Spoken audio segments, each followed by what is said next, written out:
My name is Ian Walsh, and this is The Moment Money Matters with Hard Money Bankers. Joined day 3 with Ken Yanni and Ed Ginn from Equity Retail Brokers. Guys, thanks again for being on. I appreciate it much. Yep. Just so everybody knows, we don't all wear the same clothes every day. We're actually filming this all within a 30-minute period and releasing it over 3 days. So what I'd like to talk about, guys, we've kind of gotten into some depth about your company, and then we learned about a triple net lease and exactly what the different kinds of leases are, some of the advantages, some of the disadvantages. And now let's talk about if you're a client, whether you're a potential tenant or a potential investor coming in. Explain to me like what you guys are looking at. So this is pretty in-depth stuff. So for the guys that didn't listen to the last video and call you guys on a deal and say, hey, I am going to muddle my way through, what are some points and tips to say, you know, are you looking at the credit of a tenant when they're coming in? Do you run credit on WaWa? Like, how does that work? Do you know how are long-term leases structured? Give me some background into like the workings of a deal that you guys are looking at. Common things, high-level stuff. On the high-level stuff, we probably have 10 to 15 key points that we look at in a lease. Anywhere from the length of the lease, the quality of the tenant, the mark-to-market rent. Is the tenant were to leave, is the rent higher than you would get in the market? Their ingress, egress. So we go into a pretty high level rating of the property. So if we're representing an investor, we may take us, in addition to the 20, 30 years of experience that we have, it may take us 3 to 5 hours just looking at the property, going to the property, and analyzing the property.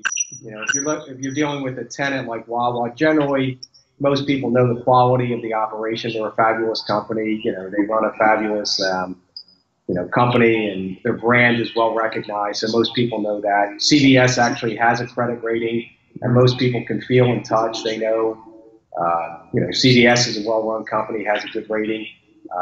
But then the specifics of the property are really what makes the property, unique and a great property for an investor. Yeah, a high level, when an investor's looking at it, especially somebody who's looking to have a hands-off investment and just purchase one of these net lease assets and not have to worry about paying your taxes or insurance or maintenance or anything like that on the property, I think really the two main factors that they look at are the credit of the tenant, so that they can make sure that the tenant's going to be there in 10 years and they're still going to be paying their rent. And then the other factor is the length of the lease. A lot of these leases that we're seeing for new construction buildings are between 15 and 20 years long. So that's a long time to have to bet on one tenant that, okay, they're going to be here. They're a healthy company. Their financials are good. They're going to pay the rent on time every month. I'm not going to fight with the tenant.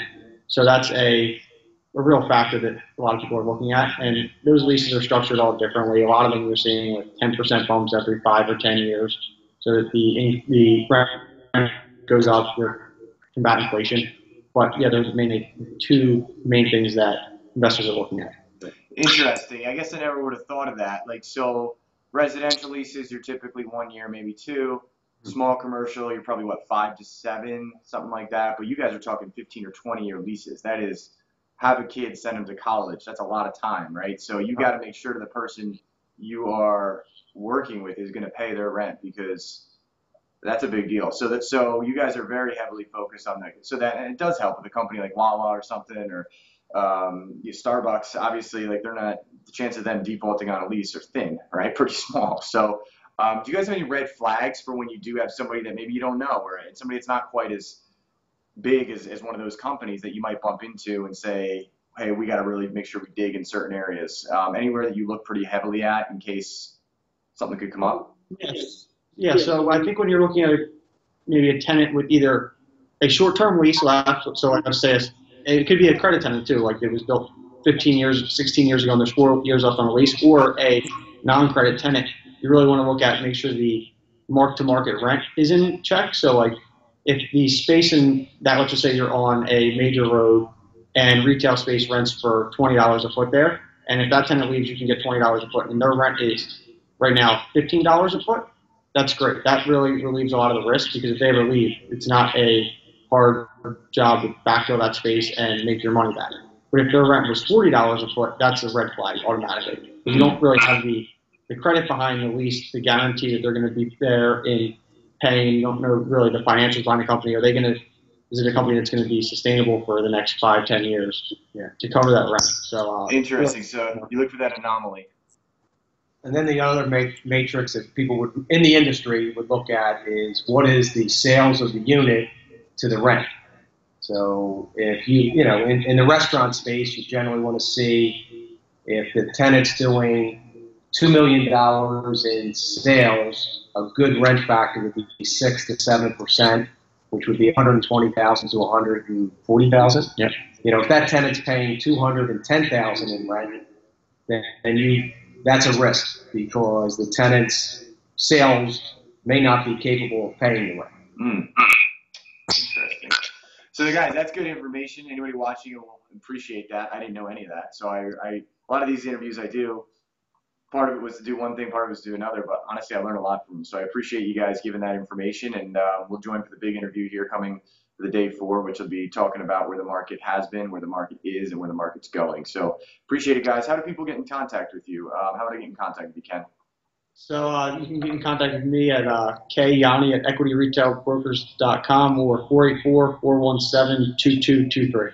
Perfect. Go ahead, Ed. Sorry. Ginn at equityretailbrokers.com or 484-417-2201. Perfect. And as everybody knows, Ian Walsh or Ian at hardmoneybankers.com and probably watching on Facebook. So let's do the big one.